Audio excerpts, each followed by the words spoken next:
காவலர்களின் அடிப்படை மாத ஊதியத்தை 18,200 ரூபாயிலிருந்து 25,000 ரூபாயாக நமது டிவிக்கு அரசு உயர்த்தும். அதிக மன அழுத்தம் உள்ள பணிகளில் ஈடுபடும் காவலர்களுக்கு பணிப்படியாக மாதம் 1000 ரூபாய் கூடுதலாக வழங்கப்படும். காவலர் நலன் மற்றும் பணி நிபந்தனைகள் சட்டத்தை, அதாவது police welfare and working conditions act, நமது டிவிக்கு அரசு இயற்றும்.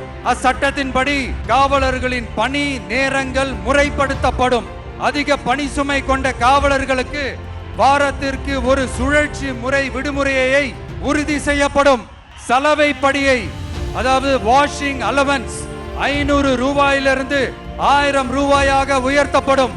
மேலும் மதுரை, கோயம்புத்தூர், திருச்சி, திருநெல்வேலி, சேலம் மற்றும் வேலூர் ஆகிய இடங்களில் காவலர் நல மருத்துவமனைகள் நமது டிவிக்கு அரசு நிறுவும்.